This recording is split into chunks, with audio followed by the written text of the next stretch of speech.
حضرت بابا فرید الدین مسعود گن شکر رحمہ اللہ رحمتا واسعہ 20 جمادی الاولی سن 1421 ہجری مطابق 21 اگست سن 2000 عیسوی بروز پیر بعد نماز ظہر۔ بسم اللہ الرحمن الرحیم۔ الحمد للہ المتفرد بکمال العز والجلال المتوحد بالعظمة التي لا تضاهى والكبرياء والكمال المتعالي عن الأنداد والأصداد والأشباه والأشكال المتقدس عن درك الظنون وتوهم الخيال خلق آدم بيده من صلصال وخلق الجان من مارج من نار فتكبر وصال فرماه بالطرد والإبعاد والإذلال وحرمه الزلفى والقربى والوصال ومن بفضله على المطيعين بلذة الإقبال ونعمهم في الدنيا بمعرفته وخدمته وفي الآخرة بجنته ورؤيته فلهم النعيم في الحال والمآل وشغل المعرضين عنه بحظوظهم الفانية عن جزيل الثواب والنوال وأملى لهم بإدامة النعم فظنوا أن الإمهال إهمال لا يسأل عما يفعل وكيف يتوجه على الملك الخالق سؤال فسبحانه من إله عظيم على الملك احتوى وعلى العرش استوى من غير كيف ولا مثال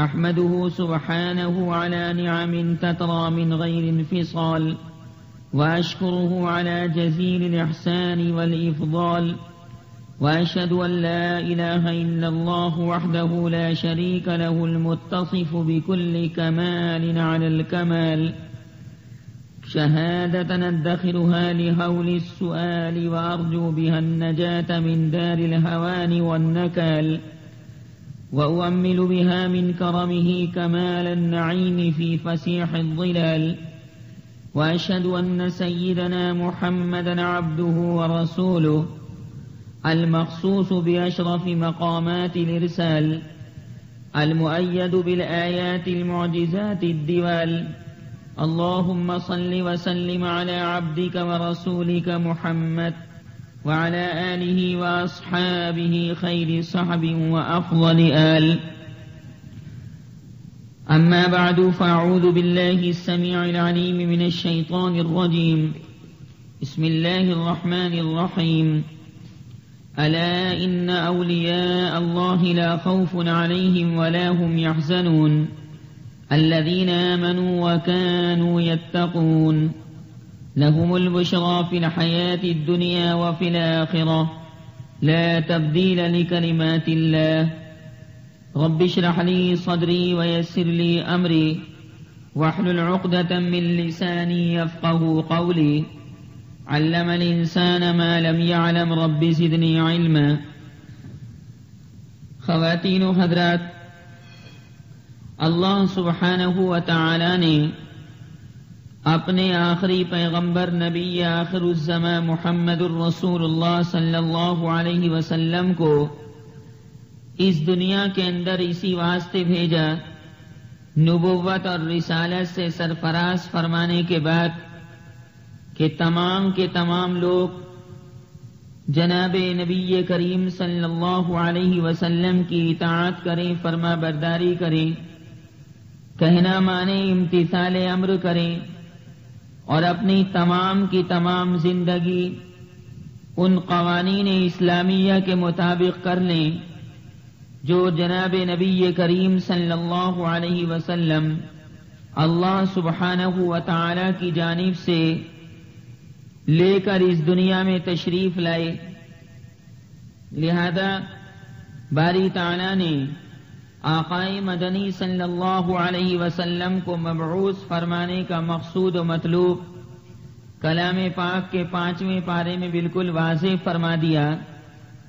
سورہ نساء کے اندر اللہ تعالی نے بڑی وضاحت کے ساتھ ارشاد فرمایا ہے وما أرسلنا من رسول إلا ليطاع بإذن الله ولو أنهم إذ ظلموا أنفسهم جاءوك فاستغفروا الله واستغفر لهم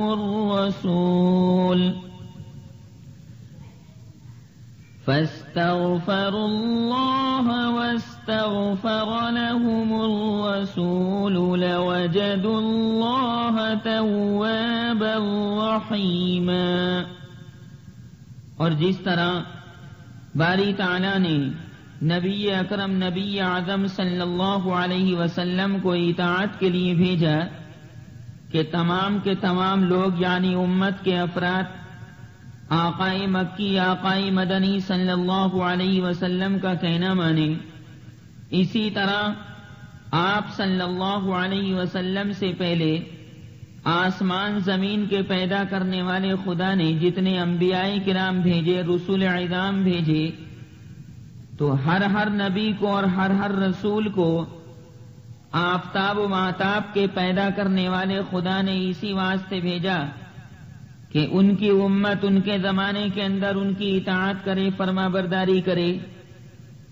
اور جو آدمی پیغمبر کی اطاعت کرتا ہے، نبی کی اطاعت کرتا ہے، رسول کا کہنا مانتا ہے، اس کا مقام اللہ سبحانہ و تعالی کے قریب سے قریب تر ہوتا چلا جاتا ہے، کیونکہ حقیقت میں محمد الرسول اللہ صلی اللہ علیہ وسلم کی اطاعت خدا کی اطاعت ہے، جیسا کہ ارشاد فرما دیا گیا ہے اطیع الرسول فقد اطاع اللہ ومن تولى فما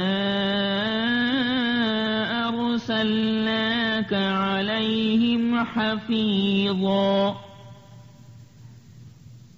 اللہ تعالی نے نبی آخر الزمان صلی اللہ علیہ وسلم کو جب اس واسطے بھیجا کہ دنیا کے اندر رہتے ہوئے ہر انسان اپنی پریکٹیکل لائف کو، عملی زندگی کو سنت رسول صلی اللہ علیہ وسلم کے مطابق کر لے، تو بعض لوگوں نے اس فلسفے کو اور اس چیز کو بخوبی سمجھا اور وہ ہر چیز کے اندر اتباع کرنے لگے، اطاعت کرنے لگے نبی مکی نبی مدنی صلی اللہ علیہ وسلم کی، اور باری سبحانہ و تعالی کے وہ مقرب بندے بنے، اور پھر ہر چیز میں آقائے مدنی علیہ الصلاۃ والسلام کی اطاعت کی، کھانے میں، پینے میں، لیٹنے میں، چلنے میں، پھرنے میں، سفر میں، حضر میں، تجارت میں، اخلاق میں، معاملات میں، عبادات میں، غرضے کہ اپنی پوری زندگی تابع کر لی اس دین کے جس دین کو نبی کریم صلی اللہ علیہ وسلم نے پیش کیا.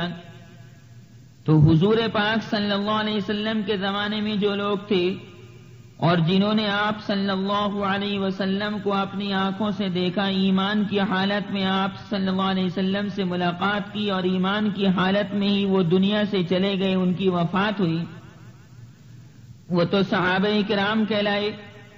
اور صحابہ کرام کا مقام اللہ سبحانہ و تعالی نے بڑا اونچا فرمایا ہے، اور صحابہ کرام کے دلوں کو تقوی کے لیے جانچ لیا ہے، اور ان کا مقام امت کے اندر سب سے اعلیٰ، سب سے بالا، سب سے برتر بنایا ہے.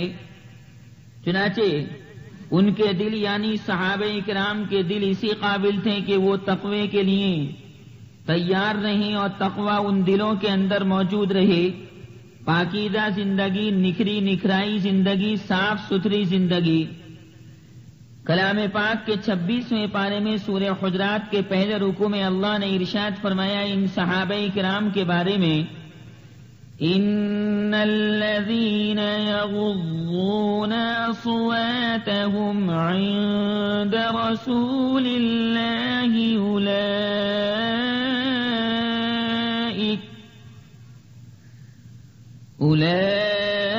أولئك الذين حَسَّنَ اللَّهُ قُلُوبَهُمْ لِلتَّقْوَى لَهُمْ مَغْفِرَةٌ وَأَجْرٌ عَظِيمٌ۔ اب صحابہ کرام کے بعد جن لوگوں نے پیروی کی آقا مدنی صلی اللہ علیہ وسلم کی اور وہ مقام ولایت پر فائد ہوئے، وہ اولیاء کرام کہلائے، بزرگان دین کہلائے، اور ان اولیاء کرام کی تعریف بھی کلام پاک کے 11ویں پارے میں فرمائی گئی خاص طور سے، اور دوسرے مقامات کے اوپر بھی اولیاء کرام کی تعریف و توصیف موجود ہے۔ لیکن خاص طور سے باری تعالی نے سورہ یونس کے اندر 11ویں پارے میں ارشاد فرمایا ہے، الا ان اولیاء اللہ لا خوف علیہم ولا هم يحزنون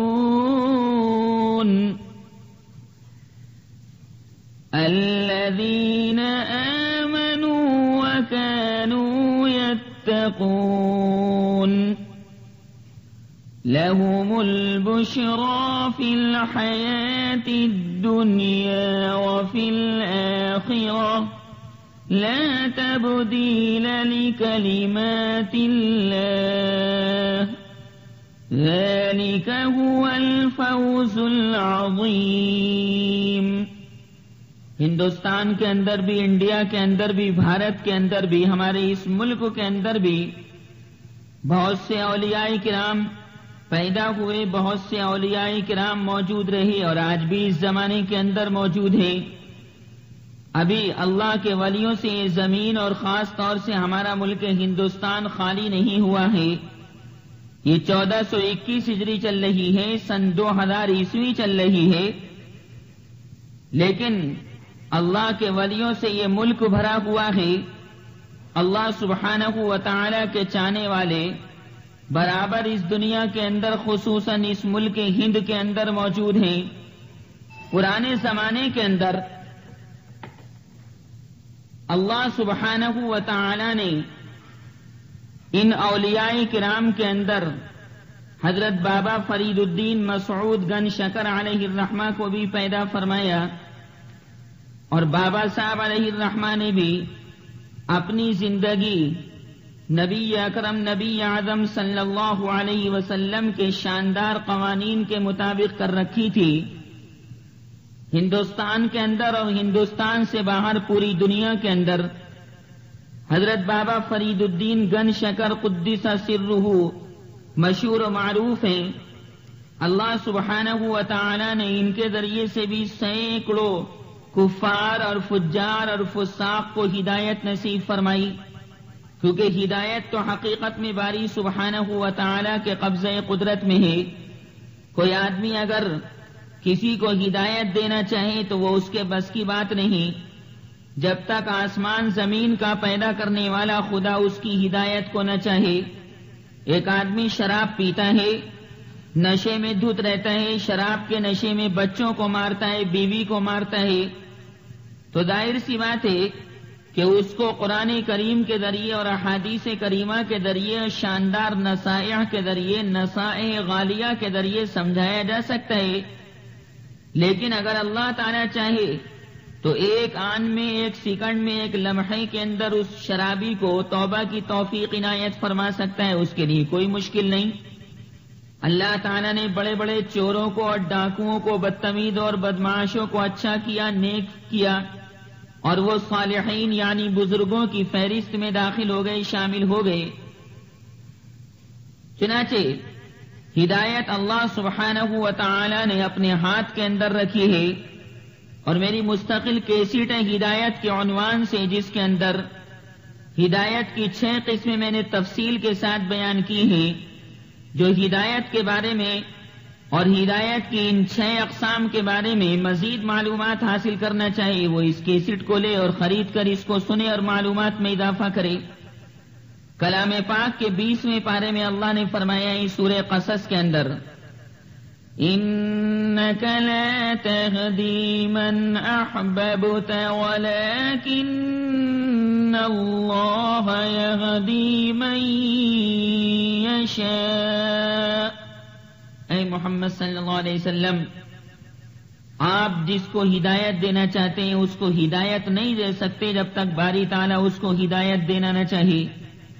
تو حضرت خواجہ فرید الدین گن شکر علیہ الرحمہ ہندوستان کے اندر بھی اور بیرون ہند کے اندر بھی مشہور و معروف بزرگ ہیں. آپ کی ولایت مشہور و معروف ہے.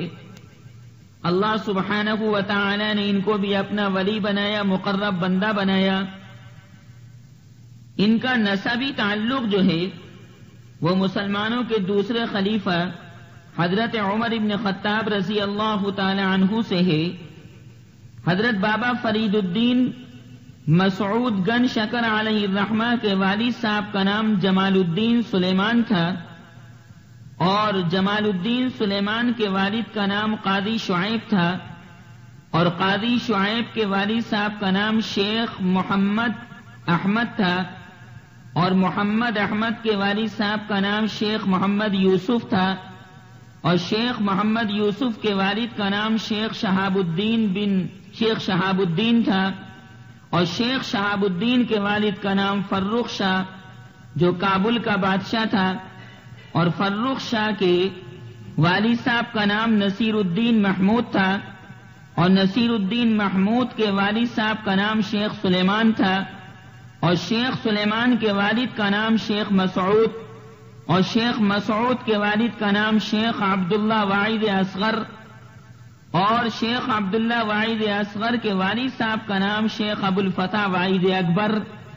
اور شیخ ابو الفتح واعظ اکبر کے والد کا نام شیخ اسحاق، اور شیخ اسحاق کے والد کا نام شیخ ابراہیم، اور شیخ ابراہیم کے والد کا نام شیخ ادہم، اور شیخ ادہم کے والد کا نام شیخ سلیمان، اور شیخ سلیمان کے والد کا نام شیخ منصور، اور شیخ منصور کے والد کا نام شیخ ناصر، اور شیخ ناصر کے والد کا نام عبداللہ، جو صاحبزادے ہیں حضرت عمر فاروق رضی اللہ تعالی عنہ کے. یہ سلسلہ نسب ہے بابا فرید الدین مسعود گن شکر علیہ الرحمہ کا. حضرت بابا صاحب علیہ الرحمہ کے دادا صاحب قاضی شعیب علیہ الرحمہ کے والد شیخ احمد تاتاریوں کے حملے میں افغانستان کے اندر یعنی کابل میں شہید ہو گئے.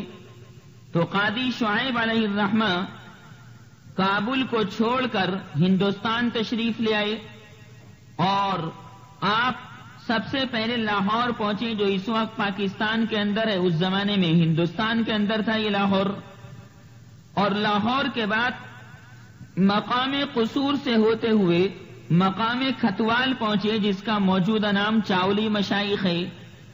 سرکاری ریکارڈ سے معلوم ہوتا ہے کہ چاولی مشائخ کا پہلا نام کھتوال ہے.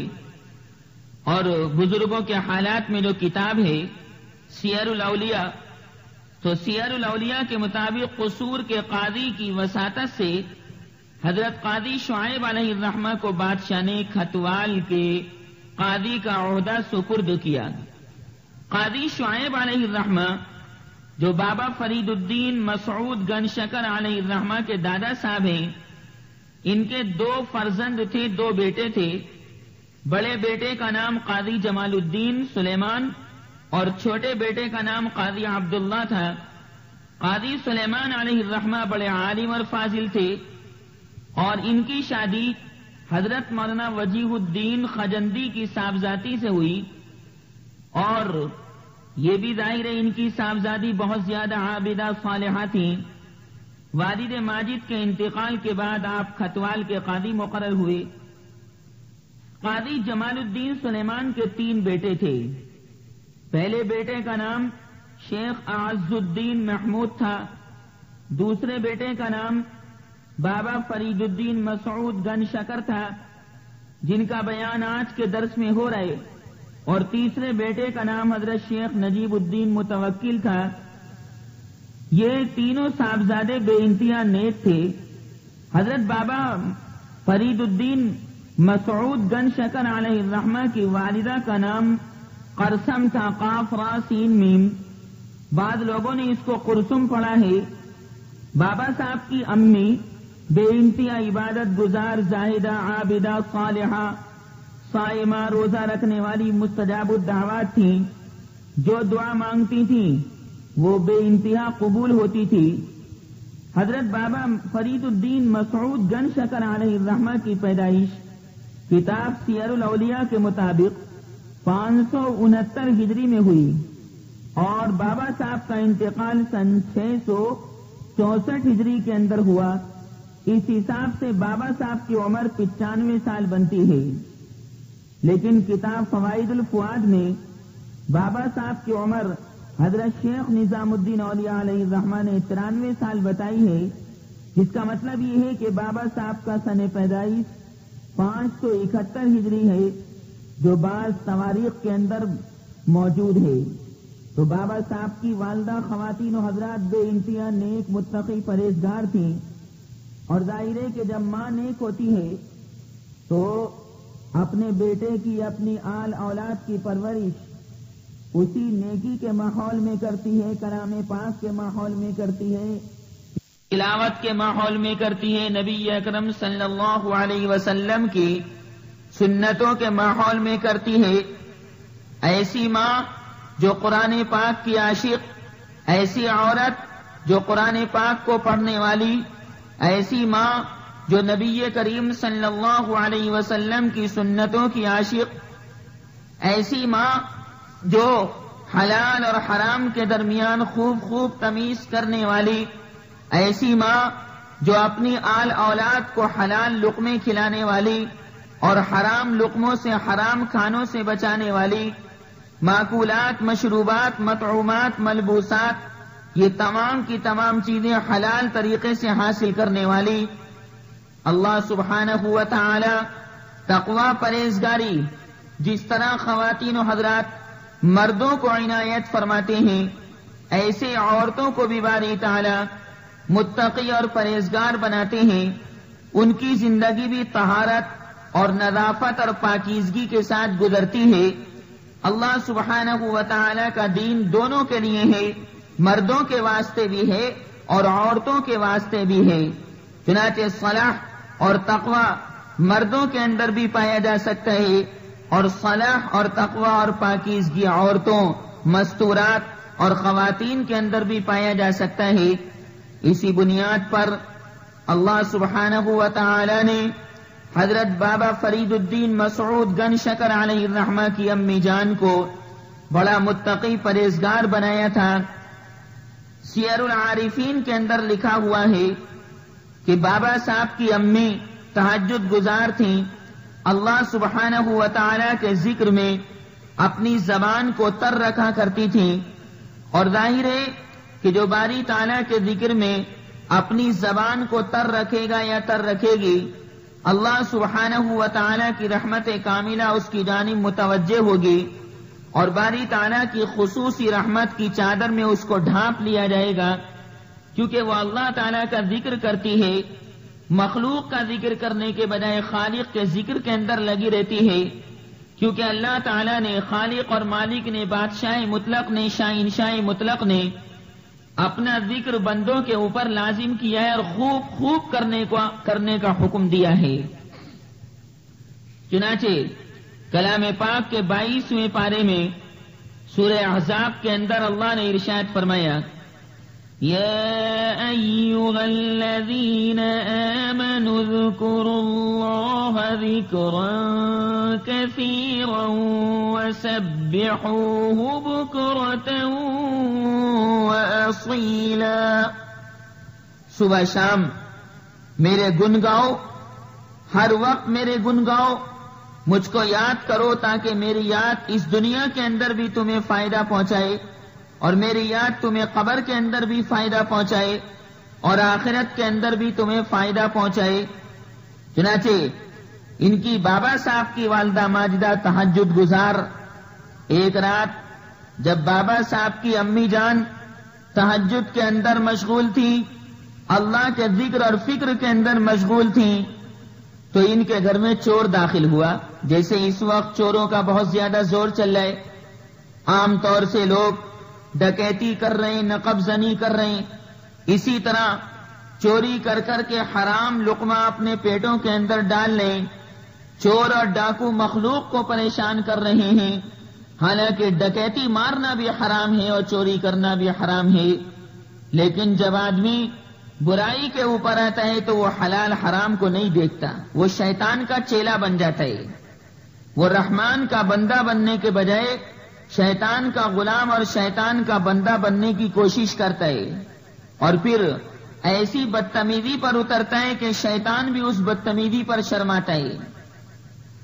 چنانچہ یہ تہجد کے اندر مشغول تھیں، ذکر و فکر کے اندر مشغول تھیں، گھر میں چور داخل ہوا، لیکن خواتین و حضرات جیسے ہی یہ چور ان کے مکان میں بابا صاحب فرید الدین مسعود گن شکر علیہ الرحمہ کے مکان میں داخل ہوا اور ان کی امی کے سامنے آیا، بابا صاحب کی امی کے سامنے آتے ہی وہ چور اندھا بن گیا۔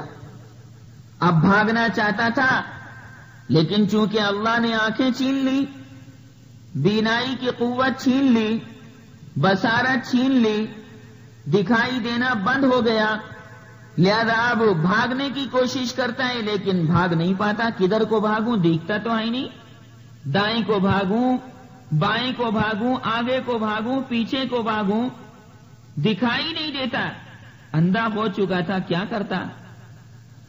اس نے آواز دی، چور سمجھ گیا کہ اس گھر کے اندر کوئی ایسی ہستی موجود ہے کہ جو اللہ سبحانہ و تعالی کے بہت قریب ہے، اور باری سبحانہ و تعالی میری ذات کے ذریعے اس کو تکلیف نہیں پہنچانا چاہتے، ضرور اس مکان کے اندر کوئی پہنچی ہوئی ہستی موجود ہے۔ چنانچہ وہ سمجھ گیا کہ میں اس ہستی کی وجہ سے اندھا ہو گیا ہوں۔ اس نے زور سے کہا کہ میں وعدہ کرتا ہوں کہ اگر مجھے آنکھیں مل جائیں گی، مجھے دوبارہ دیکھنا نصیب ہو جائے گا، میری قوت بصارت لوٹا دی جائے گی، تو آئندہ میں کبھی بھی چوری نہیں کروں گا اور مسلمان بن جاؤں گا اور چوری چھوڑ دوں گا۔ بابا صاحب کی امی نے جب یہ کلمات سنے تو اللہ کے نیک بندے تو واقعی دوسروں پر رحم کرنے والے ہوتے ہیں، دوسروں کے اوپر بے انتہا شفقت کا معاملہ کرنے والے ہوتے ہیں، کیونکہ باری تعالیٰ کی شریعت ان کے قلب کو موم بنا دیتی، نرم کر دیتی ہے۔ بابا صاحب کی امی کو اس چور کے حال پر رحم آیا، اور اس کے لیے بابا صاحب کی والدہ صاحبہ نے باری تعالیٰ سے دعا کی کہ پروردگار، یہ آدمی یہ کہتا ہے کہ اگر مجھے دوبارہ بصارت مل جائے گی، دوبارہ آنکھوں کے اندر دیکھنے کی طاقت آ جائے گی تو میں مسلمان ہو جاؤں گا، کفر کو چھوڑ دوں گا، نفاق کو چھوڑ دوں گا، اور مرتے دم تک کبھی چوری نہیں کروں گا۔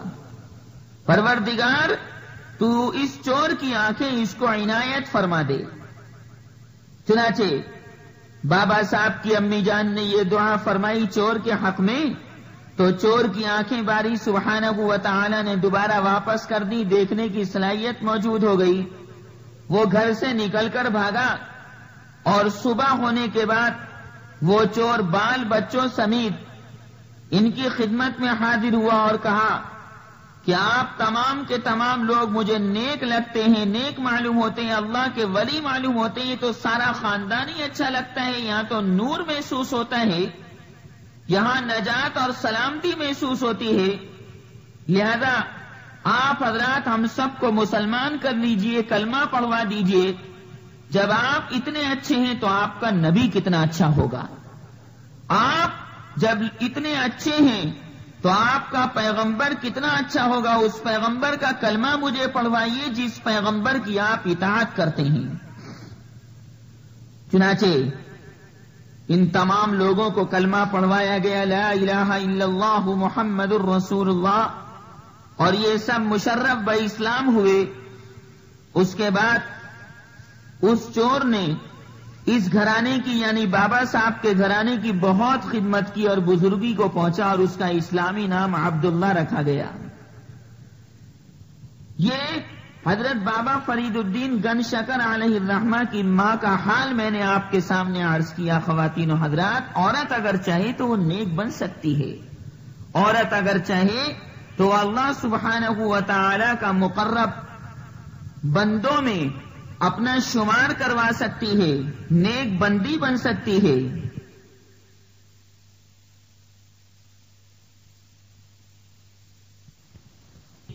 جو اس وقت علم و فضل کا گہوارہ تھا اور اہل علم کا مرکز تھا، 5 سال ملتان کے اندر تعلیم حاصل کرنے کے بعد بابا فرید الدین مسعود گن شکر علیہ الرحمہ کی ملاقات حضرت خواجہ قطب الدین بختیار کاکی علیہ الرحمہ سے ہو گئی، جن کا مزار دہلی کے اندر موجود ہے۔ اور جیسے ہی خواجہ قطب الدین بختیار کاکی علیہ الرحمہ سے بابا صاحب کی ملاقات ہوئی، وہیں سے بابا صاحب کی کایا پلٹ گئی۔ چنانچہ اللہ سبحانہ و تعالی نے ان کو آگے بڑھانے اور ان کو روحانیت کے اندر ترقی دینے کا ارادہ پہلے سے ہی فرما لیا تھا، لہذا کچھ ایسا انتظام ہوا کہ جس وقت حضرت بابا فرید الدین علیہ الرحمہ حضرت مولانا منہاج الدین ترمذی کی مسجد میں بیٹھے کتاب النافع پڑھ رہے تھے تو خواجہ قطب الدین بختیار کاکی وہاں پہنچے۔ چنانچہ خواجہ قطب الدین کے رخ انور پر بابا صاحب کی نگاہ پڑی اور بابا صاحب کے دل و دماغ پر ایسا اثر ہوا کہ حضرت شیخ کے حسن و جمال کو تکتے رہ گئی۔ خواجہ قطب الدین بختیار کاکی علیہ الرحمہ نے وضو کیا اور وضو کرنے کے بعد 2 رکعت تحیۃ الوضو پڑھی تو بابا صاحب سے پوچھا کیا پڑھتے ہو؟ بابا صاحب نے جواب دیا کہ کتاب النافع پڑھتا ہوں۔ حضرت شیخ خواجہ قطب الدین بختیار کاکی نے فرمایا اس سے تم کو فائدہ ہوگا۔ انہوں نے جواب دیا کہ حضور مجھے نفع تو آپ کی نظر کیمیائی اثر سے ہی ہوگا۔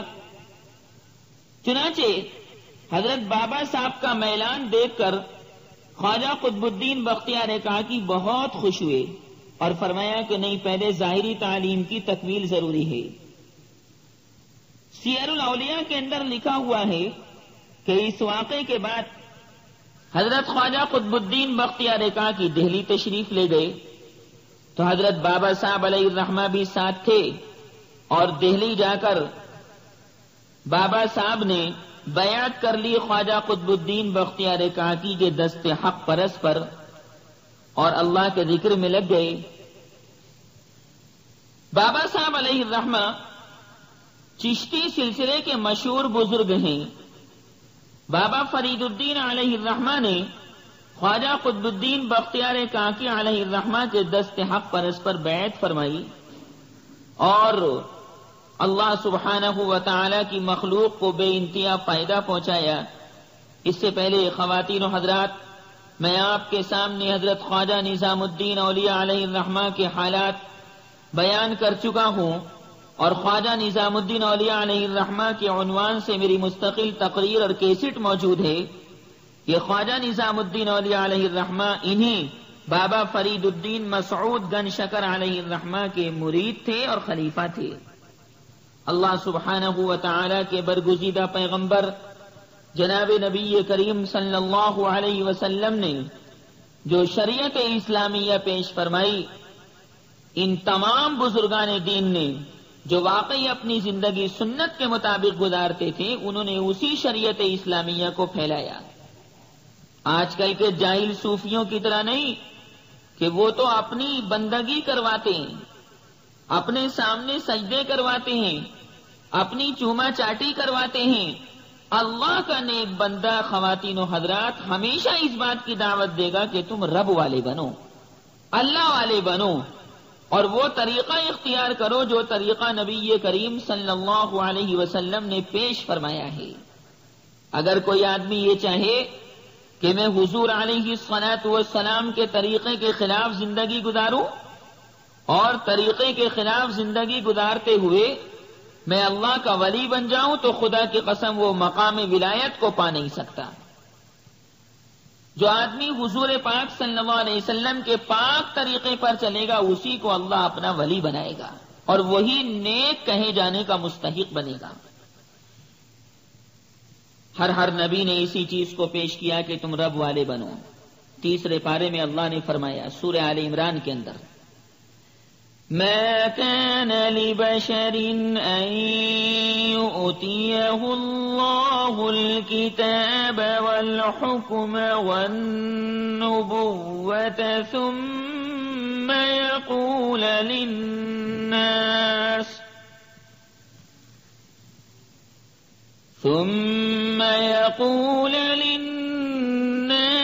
كونوا عبادا لي من دون الله ولكن كونوا ربانيين بما كنتم تعلمون الكتاب وبما كنتم تدرسون۔ کسی نبی نے یہ نہیں کہا کہ تم میرے بندے بنو، بلکہ یہ کہا رب والے بنو، کیونکہ ہر نبی بھٹکی ہوئی مخلوق کو اللہ سبحانہ و تعالی سے مربوط کرنے کے لیے، جوڑنے کے لیے اس دنیا کے اندر آیا۔ سب خدا تعالی کے محتاج ہیں، نبی خدا کا محتاج، پیغمبر خدا کا محتاج، رسول خدا کا محتاج، بڑے پیر صاحب خدا کے محتاج، شیخ نظام الدین اولیاء خدا کے محتاج، بابا فرید الدین مسعود گن شکر علیہ الرحمہ خدا کے محتاج، اسی طرح خواجہ غریب نواز معین الدین چشتی علیہ الرحمہ خدا کے محتاج، خواجہ عثمان ہارونی خدا کے محتاج، خواجہ سید شریف خدا کے محتاج، خواجہ قطب الدین مودود خدا کے محتاج، خواجہ ابو یوسف چشتی خدا کے محتاج، خواجہ ابو محمد محترم خدا کے محتاج، خواجہ ابو احمد عبدال چشتی خدا کے محتاج، خواجہ ابو اسحاق شامی خدا کے محتاج، ابراہیم ابن ادھم خدا کے محتاج، خواجہ حذیفہ خدا کے محتاج، غردے کے ہر مخلوق اور مخلوق کا ایک ایک فرد اللہ سبحانہ و تعالی کے زیر نگی اور باری سبحانہ و تعالی کا محتاج ہے۔ خدا کسی کا محتاج نہیں، خدا تعالی کسی کا محتاج نہیں، بلکہ وہ محتاج الہ ہے، یعنی تمام کے تمام افراد اس کے محتاج ہیں، وہ بے نیاز ذات گرامی۔ اس لیے قرآن کریم میں جو سورہ اخلاص ہے اس کے اندر اللہ تعالی نے اسی چیز کو بیان فرمایا ہے۔ مشہور سورت ہے قل هو اللہ احد اللہ الصمد لم یلد ولم یولد ولم یکن له کفوا احد۔ یہ جتنے بزرگان دین ہیں، اولیاء کرام ہیں اور صوفیاء عظام ہیں، یہ سب باری سبحانہ و تعالی کے محتاج اور ساری مخلوق کو اللہ سے جوڑنے کا کام انجام دیتے تھے۔ چنانچہ اپنی زندگیوں کے اندر مجاہدات کرتے تھے اور دنیا کے اندر تمام کا تمام معاملہ مجاہدے پر، مشقت پر اور صبر کرنے پر موقوف ہے۔ جو آدمی جتنا مجاہدہ کرے گا اللہ سبحانہ و تعالی کے یہاں اس کا اتنا ہی مقام اونچا ہوتا چلا جائے گا۔ جو آدمی جتنا صابر بنے گا اور صبر کے ساتھ اپنی زندگی گزارے گا اور اپنے نفس کی تمام خواہشات کو دبانے کی کوشش کرے گا، اللہ تعالیٰ اس کو بے انتہا اونچا مقام عنایت فرمائیں گے۔ اور پھر یہ کلام پاک کے اندر انہوں نے پہلے ہی فرما دیا ہے کہ ایسے انسان کا ٹھکانہ بس جنت ہی ہے، جنت کے علاوہ اس کا کوئی ٹھکانہ نہیں۔ وَأَمَّا مَنْ خَافَ مَقَامَ رَبِّهِ وَنَهَى النَّفْسَ عَنِ الْهَوَى فَإِنَّ الْجَنَّةَ هِيَ الْمَأْوَى۔ بابا صاحب علیہ الرحمہ نے بھی اپنی زندگی بڑے مجاہدات کے اندر گزاری، چنانچہ حضرت خواجہ قطب الدین بختیار کاکی علیہ الرحمہ کے ہاتھ پر بیعت ہوئے۔ سیر الاولیاء کے اندر لکھا ہے کہ جس وقت بابا صاحب نے حضرت خواجہ قطب الدین بختیار کاکی علیہ الرحمہ سے شرف بیعت حاصل کیا تو مجلس میں یہ حضرات موجود تھے، حضرت قاضی حمید الدین ناگوری سہروردی علیہ الرحمہ، حضرت مولانا علاء الدین کرمانی علیہ الرحمہ، سید نور الدین مبارک غزنوی علیہ الرحمہ، شیخ نظام الدین ابو المؤید یہ بھی وہاں پر موجود تھے، اور دوسرے حضرات موجود تھے۔ بابا صاحب علیہ الرحمہ ہفتے میں ایک بار اپنے مرشد قطب الدین بختیار کاکی علیہ الرحمہ کی خدمت میں آیا کرتے تھے اور تمام کے تمام حالات حضرت کو سناتے تھے۔ اللہ سبحانہ و تعالی نے بابا صاحب کے مقام کو بے انتہا اونچا فرمایا۔ شدید ریاضت اور مجاہدات کے بعد حضرت خواجہ قطب الدین بختیار کاکی علیہ الرحمہ نے آپ کو یعنی بابا صاحب کو خلافت عطا فرمائی اور اپنا جانشین فرمایا۔ لیکن جب دہلی کے اندر بابا صاحب کے گرد مخلوق نے ہجوم لگانا شروع کر دیا تو تنگ آ کر بابا صاحب علیہ الرحمہ مقام ہانسی تشریف لے گئے، لیکن لوگوں نے وہاں بھی نہ چھوڑا۔ اللہ کے ولی کو کون چھوڑ سکتا ہے؟ اور جہاں اللہ کا ولی جاتا ہے، اللہ کا چاہنے والا جاتا ہے، اللہ کا عاشق جاتا ہے، وہیں جناب لوگوں کا ہجوم لگنے لگتا ہے، لوگوں کی بھیڑ لگنے لگتی ہے کہ لوگ چاہتے ہیں کہ کوئی آدمی ہم کو اچھا ملے، لوگ چاہتے ہیں کہ کوئی آدمی ہم کو نبی کریم صلی اللہ علیہ وسلم کی سنت کی پیروی کرنے والا ملے، جس کو ہم اپنے حالات سنائیں، جس سے دعائیں کروائیں اور اپنے دل کی دکھ بھری کہانی اس کو سنائیں۔ کیونکہ خواتین و حضرات، یہ دنیا تو مصیبتوں کا گھر ہے، ہر آدمی کسی نہ کسی مصیبت کے اندر گرفتار ہے۔ کسی کو اولاد پریشان کر رہی، کسی کو کاروبار پریشان کر رہا ہے، کسی کو شوہر پریشان کر رہا ہے، کسی کو بیوی پریشان کر رہی، کسی کو پڑوسی پریشان کر رہے ہیں، کسی کو محلے والے پریشان کر رہے ہیں، کسی کو شہر والے پریشان کر رہے ہیں، کسی کو حکومت والے پریشان کر رہے ہیں، کسی کو پولیس پریشان کر رہی۔ غرضے کے ہے سارا مسئلہ یہاں مصیبت کا۔ اس لیے کہا گیا کہ جو آدمی خدا تعالیٰ کی یاد کے اندر لگے گا اس کو سکون حاصل ہوگا، اور جو آدمی اللہ سبحانہ و تعالیٰ کی یاد کے اندر لگ جائے گا تو یہ پریشانیاں تمام کی تمام آسان ہو جائیں گی، تمام کی تمام مصیبتیں آسان ہو جائیں گی، اور پھر آدمی مصیبت کو مصیبت نہیں سمجھے گا بلکہ مصیبت کو رحمت تصور کرے گا۔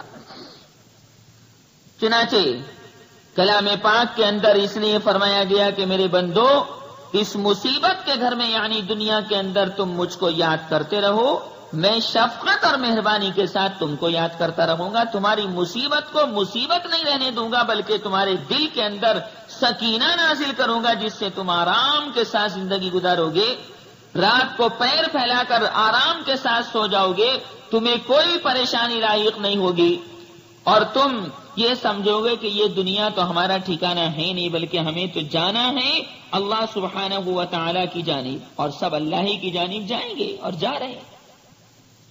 اس لیے فرمایا گیا دوسرے پارے میں سورہ بقرہ کے اندر، فَاذْكُرُونِي أَذْكُرْكُمْ وَاشْكُرُوا لِي وَلَا تَكْفُرُونَ۔ تمہاری مصیبتوں کو تو میں خدا دور کروں گا، ان مصیبتوں کو میں نے ہی پیدا کیا، اور دنیا کی مصیبت سے پیغمبر بھی نہیں بچا، دنیا کی مصیبت سے نبی بھی نہیں بچا، دنیا کی مصیبت سے رسول بھی نہیں بچا۔ لوگوں نے پیغمبروں کو پتھر مارے، لوگوں نے پیغمبروں کا مذاق اڑایا، لوگوں نے پیغمبروں کو گالیاں دیں، لوگوں نے پیغمبروں کو قتل کرنے کا پروگرام بنایا بلکہ قتل کیا۔ جیسے حضرت زکریا علیہ السلام کو لوگوں نے قتل کیا، ان کے صاحبزادے حضرت یحییٰ علیہ السلام کو قتل کیا، اور دوسرے پیغمبروں کو قتل کیا، طرح طرح کی بدتمیزی کی، اور سب سے زیادہ بدتمیزی ہمارے محبوب پیغمبر جناب محمد مصطفیٰ احمد مجتبیٰ صلی اللہ علیہ وسلم کے ساتھ لوگوں نے کی، اور آپ نے اسی بنیاد پر ارشاد فرمایا کہ لقد اوذیت فی اللہ ما لم یؤذ احد، کہ مجھے اللہ کے بارے میں لوگوں نے اتنا ستایا کہ آج تک کسی کو ستایا نہیں گیا۔ تو پیغمبر کیا اس قابل تھا کہ لوگ ستاتے؟ لیکن ناقدروں کا کون حال پوچھے؟ ناقدرے تو ناقدری کرتے ہیں. جو آدمی قدر و قیمت نہیں جانتا وہ تو ناقدری کرے گا. لیکن دنیا کے اندر جہاں اللہ نے دشمن پیدا کر رکھے وہاں جناب اللہ والوں کے چاہنے والے بھی اللہ نے پیدا کر رکھے. ہر آدمی کے کچھ دوست ہوتے ہیں، کچھ دشمن ہوتے ہیں، کچھ مخالفت کرنے والے ہوتے ہیں، کچھ ساتھ دینے والے ہوتے ہیں. ہر آدمی کے ساتھ یہ معاملہ ہے. یہاں تک کہ اللہ سبحانہ و تعالیٰ کے بھی کچھ مخالف ہیں کہ وہ کفر کرتے ہیں. سارے کفار فجار فساق اللہ کے باغی ہیں، اللہ سبحانہ و تعالیٰ سے مقابلہ کرتے ہیں. اس کے برخلاف اللہ کے عشاق اللہ سبحانہ و تعالیٰ کو یاد کرتے رہتے ہیں. تو اللہ کی مخلوق تو بھئی ایسے خدا کے چاہنے والے بندے کو تلاش کرتی ہے اور اپنے دل کی بات کہہ کر سکون حاصل کرتی ہے کہ دل کی بھڑاس جب تک انسان نہیں نکالتا دل کے اندر بے چینی رہتی ہے. میری بیٹی یہ بات سن لے، میرے بیٹے یہ بات سن لے، میرے دوست یہ بات سن لے. دل کی بات کہنے کے بعد دل ہلکا ہو جاتا ہے. چنانچہ بابا صاحب کو بھی مخلوق نے نہیں چھوڑا اور جناب ایک ہجوم لگا لیا بابا صاحب علیہ الرحمہ کے ارد گرد. چنانچہ سیر الاولیاء کے اندر اور فوائد الفؤاد کے اندر لکھا ہوا ہے کہ شیخ جلال الدین تبریزی علیہ الرحمہ ملتان سے دہلی تشریف لے جا رہے تھے. یہ بھی خدا کے ولی تھے. تو راستے میں مقام کھتوال پر قیام فرمایا. لوگوں سے پوچھا کہ بھئی یہاں کوئی درویش بھی ہے، کوئی اللہ کا چاہنے والا بھی ہے، اللہ کا ولی بھی ہے تاکہ میں اس سے ملاقات کروں. تو لوگوں نے کہا کہ ہاں، یہاں پر ایک قاضی کے بیٹے اور حضرت خواجہ قطب الدین بختیار کاکی علیہ الرحمہ کے خلیفہ موجود ہیں جو جامع مسجد کے پاس رہتے ہیں. چنانچہ شیخ جلال الدین علیہ الرحمہ بابا صاحب کی زیارت کے لیے روانہ ہوئے تو راستے میں کسی آدمی نے انار پیش کیا کہ حضرت یہ انار میری طرف سے تحفے کے طور پر ہے. اللہ کے ولیوں کو تحفے دینے ہی چاہیے، اللہ کے ولیوں سے دعائیں کرانی چاہیے. اللہ کا ولی اگر کسی کا انار کھا لے، کسی کا کھانا کھا لے، کسی کا پھل کھا لے، کسی کا دودھ پی لے، کسی کی چائے پی لے، کسی کا سالن کھا لے، بڑی خوش نصیبی اپنی سمجھنی چاہیے. لہذا شیخ جلال الدین تبریزی علیہ الرحمہ نے وہ انار لے لیا کہ ٹھیک ہے، اور وہ انار لے کر خواجہ جلال الدین تبریزی علیہ الرحمہ بابا فرید الدین گن شکر علیہ الرحمہ کی خدمت میں آئے اور انار کو توڑا اور بابا صاحب سے کہا کہ آپ کھائیے. بابا صاحب نے فرمایا کہ میرا روزہ ہے. اس وقت بابا صاحب کا نفلی روزہ تھا، چاہتے تو نفلی روزہ توڑ سکتے تھے لیکن نہیں توڑا. اور اس وقت بابا صاحب نہایتی بوسیدہ کپڑوں میں ملبوس تھے. یہ دیکھ کر شیخ جلال الدین تبریزی علیہ الرحمہ نے فرمایا کہ آپ کو اللہ سبحانہ و تعالی نے اونچا مقام عنایت فرمایا ہے. بابا صاحب نے تو وہ انار کھایا نہیں، لیکن شیخ جلال الدین تبریزی علیہ الرحمہ نے وہ انار کھا لیا اور چلے گئے. تو بابا صاحب کو بڑا افسوس ہوا کہ کاش میں نے انار کھا لیا ہوتا تو کوئی بات نہ تھی، کیونکہ میرا نفلی روزہ تھا، میں بات کو اس کی قضا کر لیتا. اب یہ افسوس میں تھے، لیکن زمین پر جو بابا صاحب کی نگاہ گئی تو ایک انار کا دانہ پڑا ہوا تھا.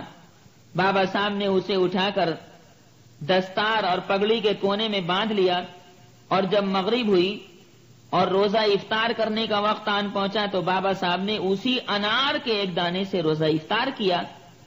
انار کا وہ دانہ کھانا تھا کہ دل میں اور روشنی پیدا ہو گئی. وہ ایک بزرگ کے ہاتھ سے تھا. بزرگ کا جھوٹا کوئی کھا لے تو اللہ تعالیٰ اس کھانے والے کے دل میں نور پیدا کر دیتے ہیں. چنانچہ دل میں روشنی پیدا ہوئی. یہ دیکھ کر آپ نے بابا صاحب نے دل میں کہا کہ افسوس زیادہ نہ کھا سکا. اور جب آپ دہلی تشریف لے گئے اور اپنے پیر مرشد خواجہ قطب الدین بختیار کاکی علیہ الرحمہ سے اس کا ذکر کیا تو آپ نے فرمایا کہ بابا ایک دانہ ہی تمہارے مقدر میں تھا. جو چیز مقدر میں ہوتی ہے اور جتنی مقدر میں ہوتی اتنی ملتی ہے، اور جو مقدر میں نہیں ہوتی انسان اس کو حاصل کرنے کے لیے کتنی تگ و دو کرے لیکن وہ چیز انسان کو حاصل نہیں ہوتی. اللہ سبحانہ و تعالی نے بابا فرید الدین گن شکر علیہ الرحمہ سے بڑے مجاہدات کروائے. سیر الاولیاء کے اندر لکھا ہے کہ ایک دفعہ بابا فرید الدین گن شکر علیہ الرحمہ نے حضرت خواجہ قطب الدین بختیار کاکی کی خدمت میں عرض کیا آپ نے پیر و مرشد کی کہ میں مجاہدہ اور کرنا چاہتا ہوں. چنانچہ حضرت نے فرمایا کہ روزے رکھو اور کچھ روزے لگاتار رکھ لو. چنانچہ میں نے کچھ روزے لگاتار رکھے. تیسرے دن ایک آدمی چند روٹیاں لایا. میں نے سمجھا کہ یہ روٹیاں اللہ کے غیب سے آئی ہیں. میں نے لے کر کھا لی. اس کے بعد میں نے دیکھا کہ ایک مردار کوا آٹے چونچ میں لے کر سامنے پیڑ پر بیٹھ گیا. یہ دیکھ کر مجھے کراہت ہوئی اور جو کچھ میں نے کھایا تھا وہ الٹی کے ذریعے نکل گیا. میں نے قے کر دی اور میرا پیٹ بالکل خالی ہو گیا. بابا صاحب فرماتے ہیں کہ میں نے یہ واقعہ اپنے پیر و مرشد کی خدمت میں پیش کیا تو فرمایا کہ مسعود، وہ جو تم نے 3 دن کے بعد روٹی کھائی وہ ایک شراب بیچنے والے کے گھر سے آئی تھی. اس لیے اللہ نے گوارا نہیں کیا کہ اس شرابی کی روٹی تمہارے پیٹ کے اندر رہ سکے. اللہ نے تمہیں اس کی الٹی کروا دی. اب جاؤ اور 3 دن کا اور روزہ رکھو. چنانچہ میں نے 3 دن کے مزید روزے رکھے اور کچھ نہ کھایا. اس سے جسم بے حد کمزور ہو گیا اور بے حد بھوک محسوس ہوئی. بابا صاحب فرماتے ہیں کہ میں نے زمین پر ہاتھ مارے اور چند پتھریاں، چھوٹی چھوٹی پتھریاں آپ نے دیکھی، چند پتھریاں میں نے زمین سے اٹھائی اور کمزوری کے عالم میں، بے حد بھوک کے عالم میں وہ پتھریاں اپنے منہ کے اندر ڈالی تو ساری پتھریوں کو اللہ نے شکر بنا دیا. اللہ سبحانہ و تعالی کے چاہنے والے بندوں کی اللہ ایسے ہی مدد کرتا ہے. بس وہ جو پتھریاں منہ کے اندر گئیں اور اللہ نے ان کو شکر بنا دیا، اسی وقت سے بابا صاحب کو گنج شکر کہا جانے لگا. گنج کے معنی خزانہ اور شکر کے معنی میٹھا، تو گنج شکر کے معنی ہوئے میٹھے کا خزانہ. کوئی بات نہیں. حضرت بابا صاحب فرماتے ہیں کہ جب میں نے یہ حال دیکھا تو دل میں خیال آیا کہ شاید یہ شیطان کی چال ہے. میرے منہ میں پتھریاں آ کر شکر کیسے بن گئیں؟ اس لیے میں نے منہ سے نکال کر ان کو پھینک دیا اور پھر اللہ کی یاد میں مشغول ہو گیا. یہاں تک کہ آدھی رات گزر گئی اور میرے اوپر کمزوری غالب آنے لگی کیونکہ کئی دن کھائے پیے ہو چکے تھے. میں نے پھر بھوک کے عالم میں چند پتھریوں کو، سنگریزوں کو اٹھایا اور منہ کے اندر ڈالا. وہ دوبارہ پھر شکر بن گئے. میں نے سوچا کہ یہ شیطان میرے ساتھ حرکت کر رہا ہے. میں نے پھر وہ شکر کی ڈلیاں نکال کر پھینک دی اور اللہ کی یاد کے اندر مشغول ہو گیا. لیکن کمزوری میرے اوپر ایسی طاری تھی کہ اللہ کی یاد کے اندر فرق آنے لگا. بھئی جب آدمی پیٹ کے اندر کچھ ڈالے گا تبھی تو طاقت اور قوت جسم کے اندر آئے گی. جب کھائے گا نہیں، پیے گا نہیں تو ظاہر کمزوری بڑھتی چلی جائے گی. چنانچہ میں نے بھوک کے عالم میں پھر پتھریوں کو اٹھا کر منہ میں ڈالا تو تیسری مرتبہ پھر وہ شکر بن گئی. اس مرتبہ میرے دل کے اندر خیال آیا کہ یہ شیطان کا مکر نہیں بلکہ اللہ کی میرے لیے مدد ہے. اس لیے کہ تیسری مرتبہ یہی واقعہ پیش آیا ہے. چنانچہ حضرت شیخ قطب الدین بختیار کاکی نے بھی یہی فرمایا تھا کہ جو کچھ اللہ کی طرف سے آئے، غیب سے آئے، اس کو لینے میں کوئی کوتاہی مت کرنا. بنا مانگے جو ملے اس کو لے لو، کسی سے مانگو نہیں. چنانچہ بابا صاحب نے وہ پتھر کے ٹکڑے جو شکر بن گئے تھے، میٹھا بن گئے تھے، تناول فرمائے اور صبح ہوتے ہی سارا ماجرا اپنے پیر و مرشد کی خدمت میں عرض کیا کہ حضرت ایسے ایسے پتھریاں منہ کے اندر ڈالی وہ تو چینی بن گئی. آپ نے فرمایا کہ تم نے بابا بہت اچھا کیا، تم نے اس سے روزے کو افطار کر لیا کیونکہ یہ اللہ کی طرف سے تھی. فرمایا کہ اے فرید الدین، اے مسعود، یہ اللہ کی طرف سے تمہارے لیے خوشخبری ہے. جاؤ، میری دعا ہے شکر کی طرح تم میٹھے بنتے رہو گے، تمہاری زبان سے میٹھے کلمات نکلیں گے اور اللہ کی ایک وسیع مخلوق تم سے فائدہ حاصل کرے گی. اسی وجہ سے خواتین و حضرات، بابا فرید الدین گن شکر علیہ الرحمہ کو شکر بار یعنی شکر برسانے والا اور گن شکر یعنی شکر کا خزانہ کہا جاتا ہے. اللہ سبحانہ و تعالی نے ان کی جانب مخلوق کا بے انتہا رجوع کر رکھا تھا. باری سبحانہ و تعالی نے ان کو عزت کاملہ عطا فرما رکھی تھی. لوگ ان کی خدمت میں تحفے تحائف لاتے تھے. ایک مرتبہ بابا صاحب کی مجلس گرم تھی بہت سے لوگ مجلس میں بیٹھے ہوئے تھے. ایک آنے والا اجنبی آدمی آیا جو اس سے پہلے کبھی نہیں آیا تھا.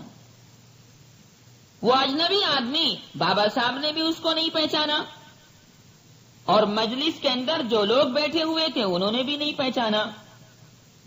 لیکن حضرت بابا فرید الدین گن شکر علیہ الرحمہ نصیحت کا دریا بہا رہے تھے اور روحانیت کے راز پر راز کھولے چلے جا رہے تھے اور ان کے شاگرد مریدین ان تمام نصیحتوں سے اپنی جھولی بھر رہے تھے. دوسرے بیٹھنے والوں کے ساتھ وہ آنے والا اجنبی بھی غور سے تمام باتیں سننے لگا کہ بابا صاحب کیا بات ارشاد فرما رہے ہیں. اس آنے والے اجنبی نے بہت سے بزرگوں کی صحبت اٹھائی تھی لیکن ایسا کیف و سرور اور ایسی خدا آگاہی اور خود آگاہی اسے کبھی بھی نصیب نہ ہوئی تھی.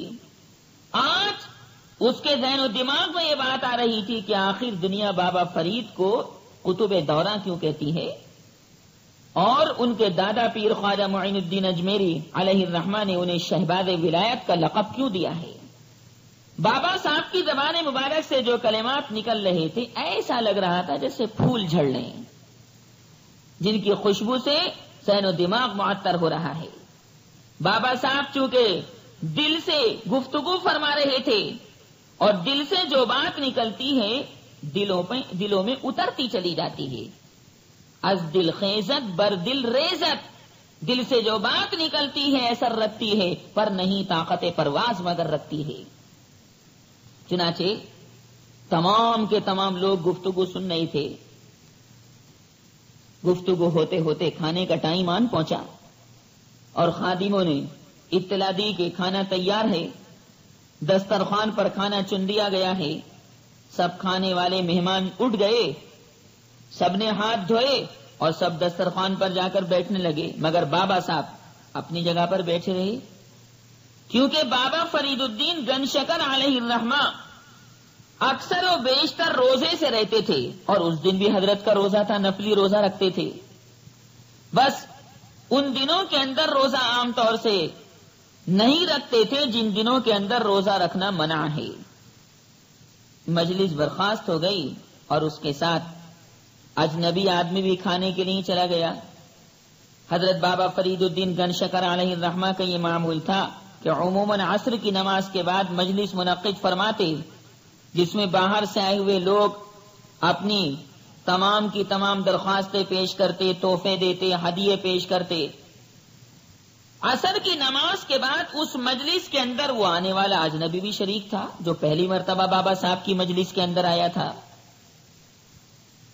بابا صاحب جب اس اجنبی کی جانب متوجہ ہوئے تو اس نے اپنے دل کی تمام بات بابا صاحب سے کہی اور روحانی بیماریوں کا ذکر کیا کہ بابا صاحب میں چغلی بھی کرتا ہوں اور فلاں بیماری بھی میرے اندر ہے، غیبت بھی کرتا ہوں، لوگوں کے عیب بھی نکالتا ہوں، بہتان بھی لگاتا ہوں اور اسی طرح اللہ والوں کو گالیاں بھی دیتا ہوں.